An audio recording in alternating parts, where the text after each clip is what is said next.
Meus irmãos, Lucas capítulo 17, do verso 11 até o verso 19, nos diz assim: De caminho para Jerusalém, passava Jesus pelo meio de Samaria e Galiléia.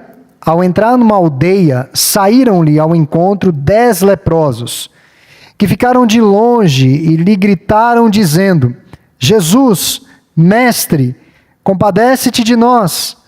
Ao vê-los, disse-lhes Jesus: Ide e mostrai-vos aos sacerdotes.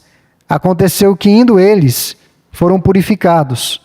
Um dos 10, vendo que fora curado, voltou dando glória a Deus em alta voz e prostrou-se com o rosto em terra aos pés de Jesus, agradecendo-lhe.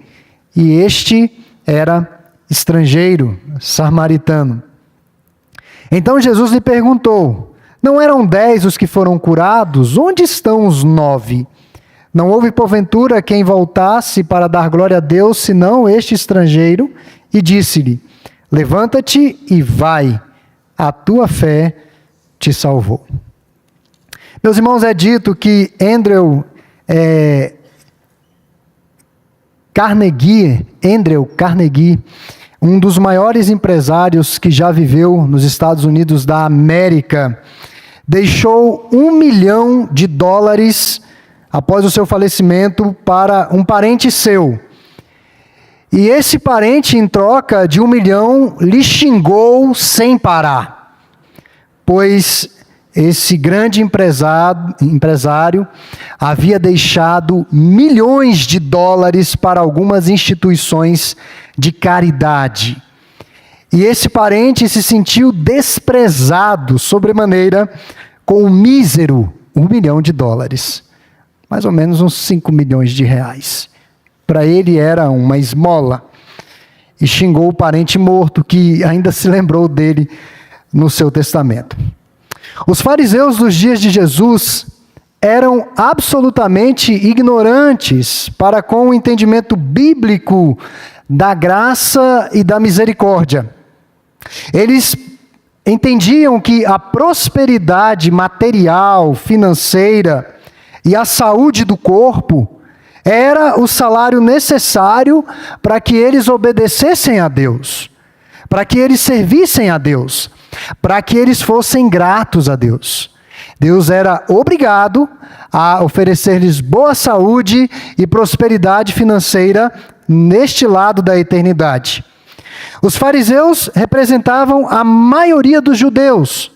Eles não tinham um entendimento do que era gratidão, pois para eles as bênçãos que Deus proporcionava era apenas uma obrigação de Deus.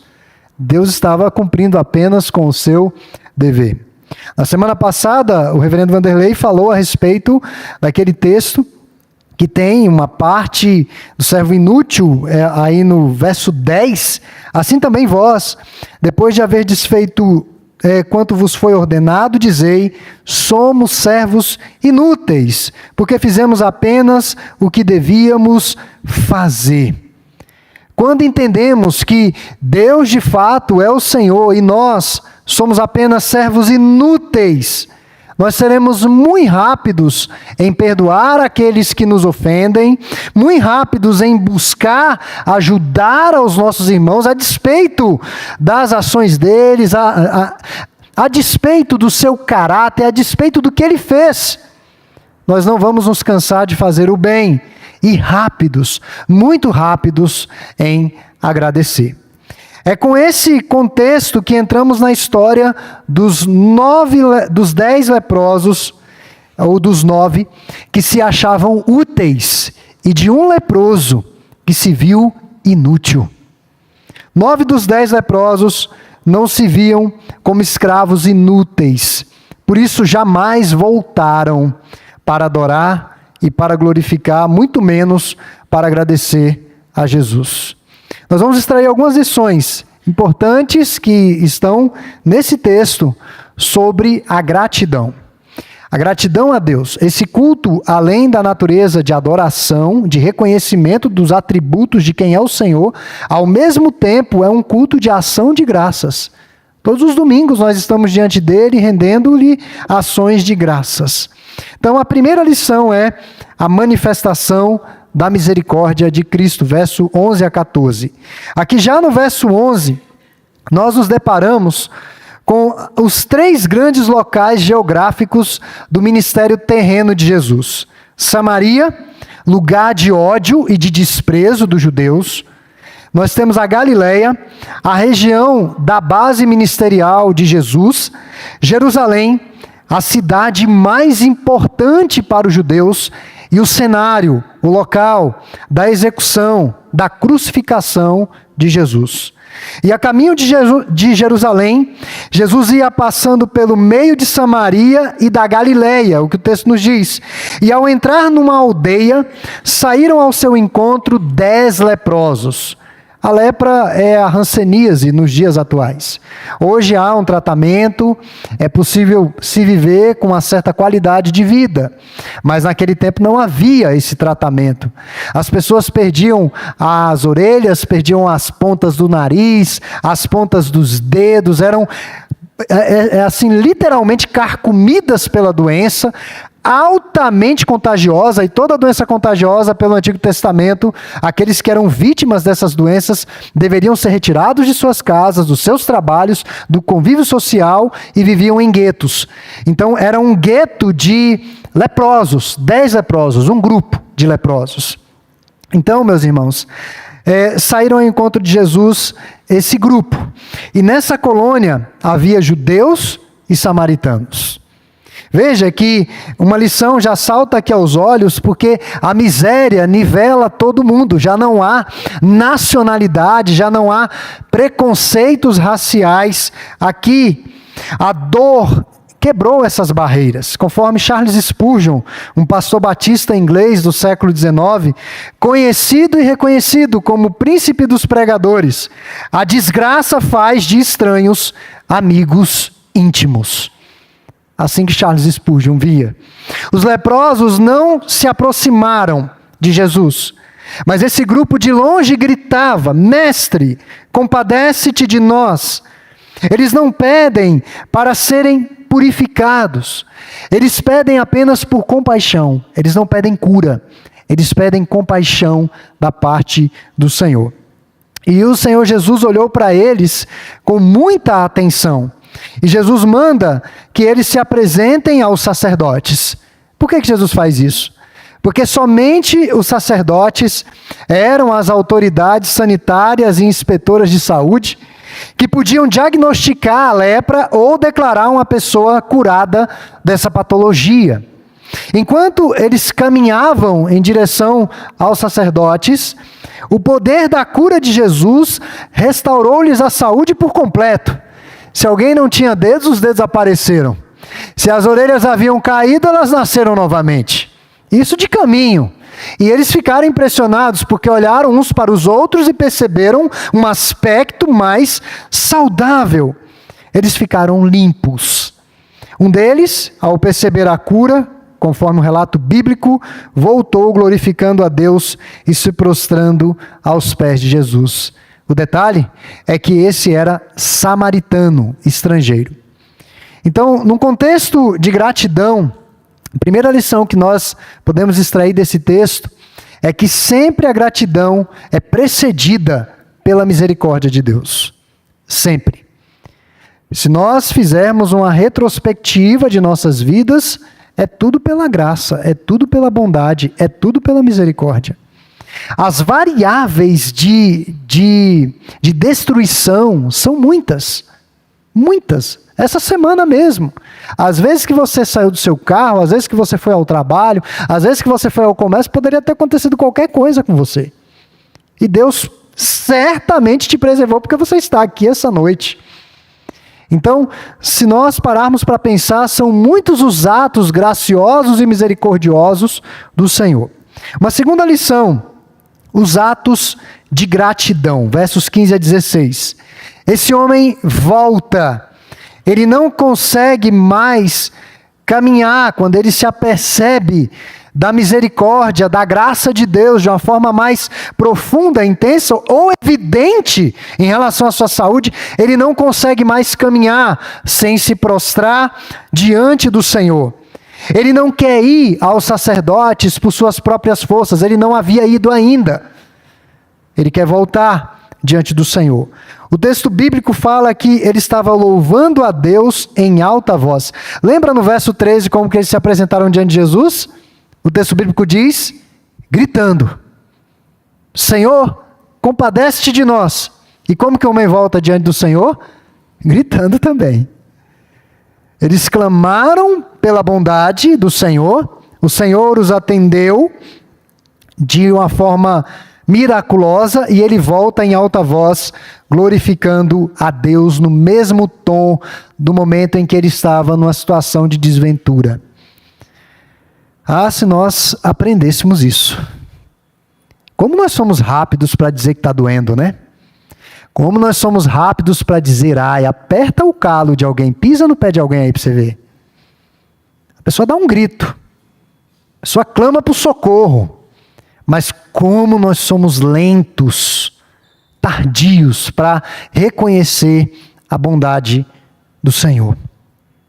Ele quer que as pessoas vejam e escutem quem foi o autor daquela restauração.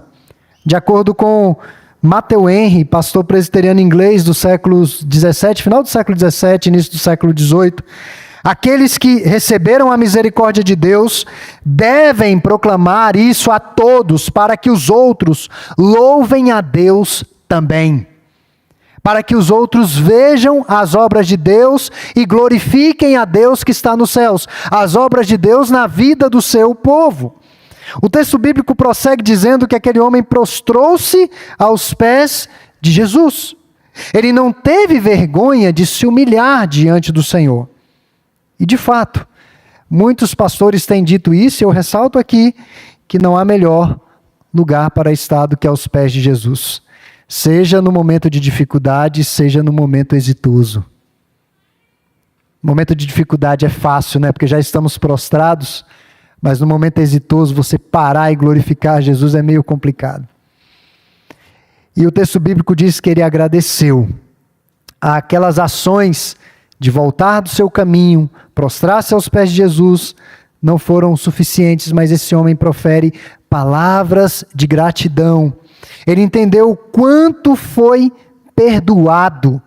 Por isso ele demonstra gratidão. No nosso culto temos o momento da confissão de pecados, que é o momento de você perceber as misérias do seu coração, da sua mente, que te cercam e que estão dentro de você, e ao mesmo tempo perceber o tamanho da bondade de Deus, da paciência e da clemência do Senhor em nos perdoar, em nos chamar de filhos, amados. Creio que muitos perderam o entendimento do quanto foram perdoados e por isso vivem imersos na ingratidão. O texto bíblico prossegue dizendo que este homem era samaritano. Dr. Lucas aqui joga uma espécie de bomba na narrativa. Joga uma bomba. O homem era estrangeiro.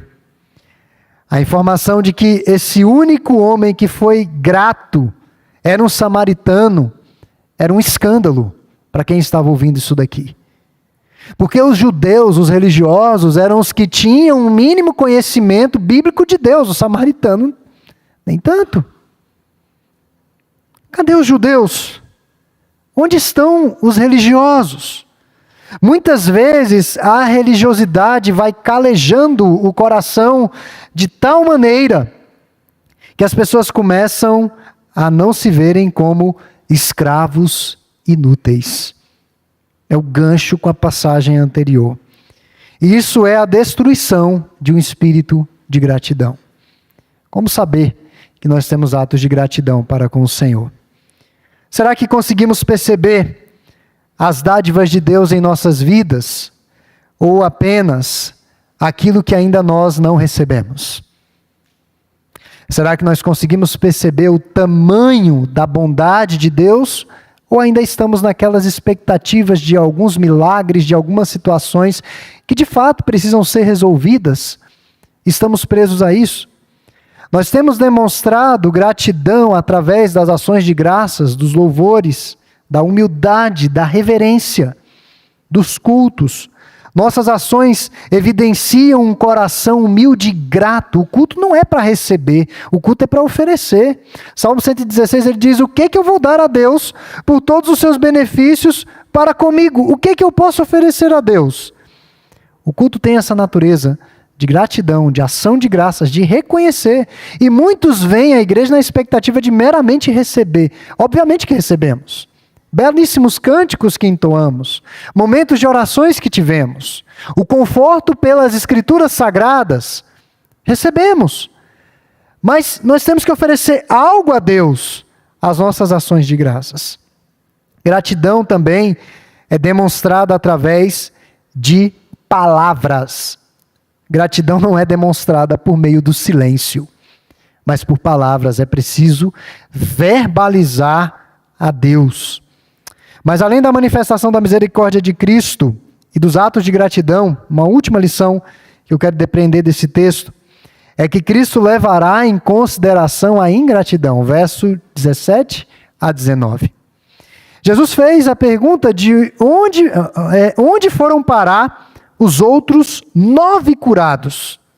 Eram 10, apenas um regressou. A gratidão, de fato, não é muito comum. Nós temos algumas pessoas que são educadas, mas talvez não são tão gratas.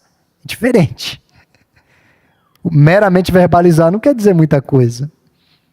Mas, de fato, ter um coração grato é difícil. Os pais veem isso nos filhos. Geralmente, eles não são gratos. Eu acho impressionante as Escrituras, como ela vai direto ao cerne.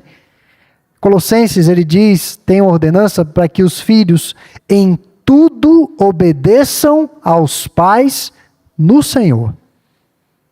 Porque o primeiro instrumento, depois das Escrituras, que Deus usa na vida de uma pessoa são os seus pais crentes. O instrumento mais usado, além da Bíblia, da leitura da Bíblia, mas os seus pais. E Colossenses diz: filhos, em tudo, sejam gratos ou obedientes, sejam obedientes aos vossos pais, pois isso é grato diante do Senhor. A gratidão está atrelada a isso e é algo muito incomum em nossos dias. O pastor inglês John Charles Hyde, pastor inglês do século XIX, ele escreveu o seguinte sobre essa passagem: os melhores entre nós são muito semelhantes a esses 9 leprosos, os melhores entre nós. Somos mais rápidos em clamar do que louvar, e estamos mais dispostos a pedir por aquilo que não temos, do que agradecer pelo que Ele tem nos dado. Murmurações, reclamações e descontentamentos abundam por todos os lados. A excessiva ingratidão dos crentes é uma verdadeira desventura espiritual na nossa época. Século XIX, Inglaterra do século XIX, ainda respirando os efeitos da reforma protestante. E esse pastor teve esse discernimento de que a ingratidão era uma marca ruim da igreja. Quando indagado por Jesus, esse homem que voltou para agradecer, ele ficou em silêncio em relação aos outros 9. Ele não aproveitou o momento para dizer ao Senhor: ó Senhor, eles foram todos para os sacerdotes. Estou espantado que eles não voltaram para adorá-lo. Ele não aproveitou a oportunidade para falar mal dos outros 9 ao Senhor. Mas ele se apresentou como um servo inútil. Ingratidão chama a atenção do nosso Senhor de forma negativa. Porque a ingratidão traz consigo a concepção de que Deus não fez o que é certo, o que é bom ou o que é perfeito, então ainda não é o suficiente. Também é uma declaração de que as bênçãos de Deus não são suficientemente boas para mim. Por isso eu não agradeço. Dá para o gasto. E muitos entram nessa neura do eu mereço. pessoa às vezes está ali, recebe pagamento, vou comprar um pudim porque eu mereço. Eu vou fazer isso porque eu mereço. Ok. Mas diante de Deus não tem o eu mereço. Martinho Lutero, deflagrador da Reforma Protestante do século XVI, ele disse que existem 3 cachorros perigosos: a ingratidão, a soberba e a inveja. Quando um desses cachorros mordem, eles deixam uma ferida profunda: ingratidão, soberba e inveja.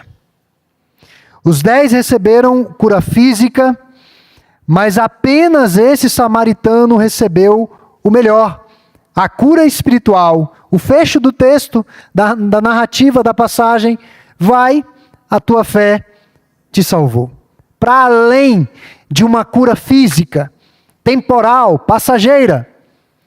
Eu sempre digo que a Bíblia nos traz algumas ironias, e uma delas foi a vida de Lázaro, amigo de Jesus, irmão das Marias ali de Betânia, de Maria e Marta. Não, das Marias não, de Marta e Maria. Lázaro morreu, que deve ser terrível, ele ressuscita para morrer de novo. Que coisa terrível. Que ele passou pela morte física, e quando ele ressurge no capítulo 11, aí você vai no capítulo 12 de João, os religiosos estão planejando uma maneira de queimar o arquivo, de matar Lázaro de novo. Ele ia passar pela morte de novo, novamente. Meus irmãos, as bênçãos terrenas são efêmeras, são passageiras. Elas têm o seu lugar, elas têm a sua importância. Eu vejo que Deus levanta pessoas com posses na igreja para que possam abençoar a igreja, o seu reino, a expansão do reino, abençoar a sua família. Tem bênçãos, mas é tudo efêmero, é tudo passageiro. Você toma café da manhã, você enche a barriga, por assim dizer, dá meio-dia, você já está morrendo de fome, você tem que comer de novo. Aí você come meio-dia e tem gente que ainda lancha à tarde. Tem gente que come no início da noite, tem gente que come uma tal ceia, e tem gente que come mais de madrugada, levanta de madrugada e vai na geladeira e come. Eu estou falando isso porque eu sou pastor, eu sou homem de Deus, eu tenho revelações. Isso demonstra que a vida é efêmera, a vida é passageira. As boas dádivas que recebemos do Senhor, elas passam rapidamente. Aqueles homens foram curados, mas eles não estavam imunes de passar por uma gripe, de passar por de passar por um resfriado, de contrair lepra de novo. De novo. Era possível que isso acontecesse. Eles não estavam imunes ao sofrimento. Meus irmãos, a maior dádiva que aquele homem que voltou para agradecer foi a restauração da sua alma, do seu coração. Os 9 voltaram leprosos de espírito, separados de Deus, mas esse homem recebeu a vida eterna. Os outros 9 tinham a fé para receber um mero benefício temporal, a cura, mas esse homem recebeu a misericórdia e a fé para crer. Então, concluindo, a gratidão deve existir na vida dos crentes. A gratidão pressupõe a misericórdia de Deus. A gratidão nos leva a termos atos efetivos de gratidão, de verbalizar ações de graças a Deus numa constância. E terceiro, Cristo levará em consideração a ingratidão. Que tenhamos um entendimento claríssimo de quem nós somos. Nós somos escravos inúteis. Somos escravos e, como escravos, nós não temos direito algum. Nós não podemos requerer nada de Deus. Não existe, biblicamente e na prática de uma vida cristã piedosa, esse negócio de colocar Deus contra a parede. Isso não existe. Está fora de cogitação. É muito mais que pueril, infantil isso daí. É carnal, é maligno. Nossa utilidade se fundamenta e se sustenta na misericórdia e na graça de Deus. E John Charles Riley, uma última citação, ele disse o seguinte: oremos por um espírito de gratidão diariamente. Acima de tudo, oremos por um entendimento mais profundo da nossa pecaminosidade, da nossa culpa, da nossa inutilidade. Este, afinal, é um segredo verdadeiro de um espírito de gratidão. É um homem que diariamente sente que a sua dívida para com a graça e diariamente se lembra de que, na realidade, ele não merece nada, mas o inferno somente. E eu já vi crentes dizer: Senhor, me dá o que eu mereço. Não faça isso. Não faça isso. Não merece nada. E Charles continua: este é o homem que estará sempre bendizendo e louvando a Deus. A gratidão é uma flor que nunca florescerá de forma completa sem a raiz de profunda humildade, de senso de servo inútil. Depois que fiz tudo o que eu deveria fazer para o Senhor, tudo que Ele ordenou, Senhor, eu sou inútil, porque eu fiz apenas o que o Senhor mandou fazer. Agora imagine o servo que não está fazendo nem o que o Senhor manda fazer. E acha que tem direitos. Senhor, eu sou inútil, porque foi estritamente o que o Senhor mandou fazer. Meus irmãos, quando entendemos essas verdades, se tornam realidades práticas em nossas vidas e começamos a ver tudo com os olhos da gratidão. Deus ordena que sejamos gratos em todos os momentos, pois isso reflete o entendimento de que Deus sabe o que é melhor para a vida do seu povo.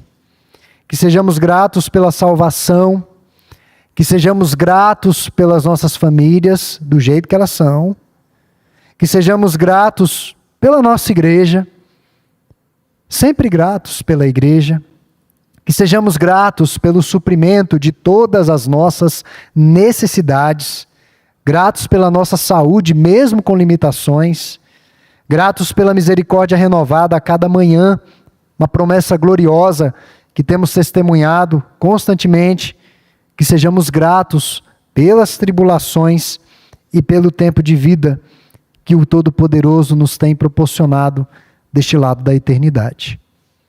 Nós precisamos ser gratos. Isso é uma necessidade que nós temos. Então que o Senhor nos ajude a sermos um servo inútil. Pelo menos um servo inútil. Amém.